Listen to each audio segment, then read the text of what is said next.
semua di Papua operasi siaga tempur, khususnya di daerah-daerah yang rawan seperti ini. Ya, ini menjadi dengan adanya seperti ini kan daerah itu langsung kita lokalisir. Sebelumnya diketahui Panglima TNI Laksamana Yudo Margono meningkatkan status operasi Dinduka Papua Pegunungan menjadi siaga tempur. Perubahan status operasi tersebut menyusul serangan kelompok kriminal bersenjata ke prajurit TNI saat operasi penyelamatan pilot Susi Air. Yudo menyebut dalam upaya penyelamatan pilot Susi Air, pihaknya melaksanakan operasi penegakan hukum dengan pendekatan halus atau soft approach.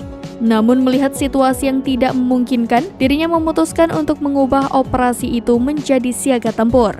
Pernyataan tersebut disampaikan Panglima TNI saat gelar konferensi pers di Timika pada Selasa 18 April 2023. Meski dilakukan peningkatan operasi militer, pendekatan soft approach dan humanis diwujudkan dalam operasi teritorial dan komunikasi sosial di Papua terus berlanjut. Status operasi siaga tempur tersebut tidak akan dilakukan di seluruh wilayah Papua. Status itu, kata Yudo, hanya di wilayah yang memiliki tingkat kerawanan tinggi. Selain tingkat kerawanan tinggi, salah satu yang menjadi indikator operasi siaga tempur adalah wilayah yang tak berpenduduk.